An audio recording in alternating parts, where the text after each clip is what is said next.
Okay, sixth graders, we are on page 23 in our textbooks, and we're going to be working on page 17 in your SAM, your Student Activities Manual. We're going to start with what we're talking about is the rise of the Sumerian civilization, and we're going to start with their agriculture. Now, this page is a web format, and it's going to skip around a little bit. So I'm going to do my best to kind of let you know when something's coming up, but we're not going to complete every blank in every square all at the same time. So I want you to be aware of that before we get started. Okay, so let's talk about this. The Tigris and the Euphrates rivers come down out of some mountains, and they carry with them as they come down a very fine soil called silt, S-I-L-T, silt. And you're actually going to hear me talk about this in several of the civilizations that we're going to talk about. Because what would happen is when the rivers would flood, the silt would be kind of stirred up from the river, and it would overflow the banks, and it would get deposited on the soil near the river, everywhere it flooded. And silt is a very fertile soil. It's great for growing things, made it good for farming. In the very earliest part of the Sumerian society, the way farmers would plant is they would use a stick and poke a hole in the ground and plant a seed and cover it up. And this was very hard work and very slow work. If you can imagine, trying to plant a single seed in a single hole over and over and over again. Later on, they actually developed the plow. So the first plows, as far as we can tell, were invented in ancient Sumer. They were pieces of wood that they would follow along with, and they would make these long trenches in the soil. So instead of poking a single hole, it would be a long, narrow trench.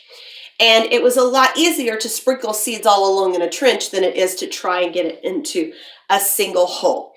The plow also loosened the soil up so that the crops could grow more easily in the loose soil rather than soil that's hard and compacted. Now, eventually, farmers figured out that if they hitched their oxen or their donkeys to the plows, they could get even more land ready for planting, and so they did that. Usually the oxen were hitched to the plow with a yoke, and what a yoke is it's a long curved piece of wood that's carved, and it goes over the neck of each oxen. Pardon me. Excuse me. It goes over the neck of each oxen, and then there would be a ring made out of wood that would attach to either side that would go under the oxen's neck. So basically the oxen are sticking out through this circle in the wood, and then they would attach the oxen to the plow and, crack the reins and giddy up oxen. The very first use of this tool is recorded in Sumerian history. So we don't have anything prior to that. The Sumerians were among the first people to live. They were pretty far back, and we're talking like Abraham, far back. Sumerian farmers were the first known people to use the wheel. So can you imagine trying to drag a cart full of stuff around without a wheel? The Sumerians were the first ones that we know of to use the wheels. They grew all kinds of things. They grew barley, they grew wheat, they grew flax, they grew dates, all kinds of things. Many Sumerians farmed for other people, but the ones that did not were able to sell their harvests. If they owned their own land, they could sell their harvest in the city markets. If you didn't own your own land and you worked for somebody else, you farmed land that belonged to somebody else, then you had to give part of your crops to that person as payment for the land. Now, outside the city of Ur, and we're going to talk about Ur some more in a little bit, but outside the city of Ur, farmers worked the fields all around outside that city. Farming was not easy, but Mesopotamia had some things going for it. Some things that were difficult, but also some things going for it. And one of the things they had going for it, obviously, was the really fertile soil that they had, but water was a problem. And you'll hear me say this frequently as we go on and we're talking about these ancient civilizations, is that water is life, right? You can't have life without it. And Mesopotamia didn't have predictable rain. Some years the right amount of rainfall, but usually they either got too little or they got too much. And when you get too much, that's just as bad, because then you get flooding. The floods could kill the livestock, they could wash away homes. So the Sumerians actually built levees, and levees are still something that's used today, like around the city of New Orleans. Places that are prone to flooding still use them, and basically what it is this a mound of dirt, right? They build a dirt hill to kind of keep the water from going where it shouldn't go. So that's how they kept the floods out. How did they get water to where they need it? Well, the Sumerians were good at irrigating.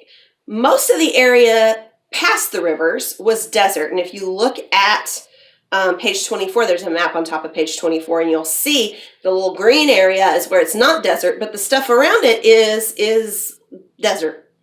And so they needed to get their water to different places. And so they developed different forms of irrigation. Irrigation is just moving water from one place to the next. Every time you turn on the sprinkler, you are using a form of irrigation. They built storage basins, basically kind of open sort of tanks to hold rainwater. They also dug canals. And, this was by hand. This was before they had big machines to do that. So they dug canals from the river to wherever they needed the water. The canals would allow farmers to plant fields, way far away from the river, much further out than they would have been able to otherwise. Pardon me, I've been talking all day. My throat's a little sore. The Sumerians didn't have a lot of natural resources, and so they had to be very careful with what they did have, and they made very good use of their water. Farmers also irrigated for their animals, cattle and sheep, donkeys and oxen. They had goats, pigs, sheep. They used some of these animals for meat, some for wool, some for transportation. Irrigation is still something we use today. Farmers use, different methods, obviously, like sprinklers, those ginormous sprinklers you see out in fields. But, it's all irrigation. All of it's irrigation. Now, we're going to talk for a minute about the Sumerian city-states. And we're going to answer a few of the questions in the job specialization box. And we're going to answer one of the questions in the organized cities and government box. Okay? So, the Sumerian city-states. The development of the plow and the development of irrigation increased the amount of food that the Sumerians were able to grow. And because of that, they had extra. And what do you do with the extra? You sell it. Now, the extra is called a surplus. So irrigation and the plow help to create a food surplus. That means there's more than we need. So when you've got a surplus, what are you going to do with it? You're going to sell it. Because there's a surplus, not everybody needed to farm.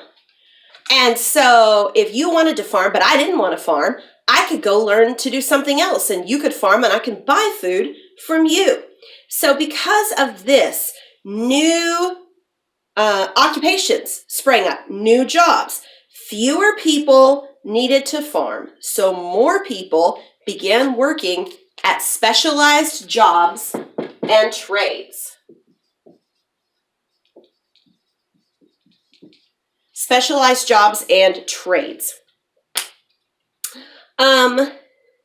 Some of the farm settlements grew into villages. The villages grew into cities.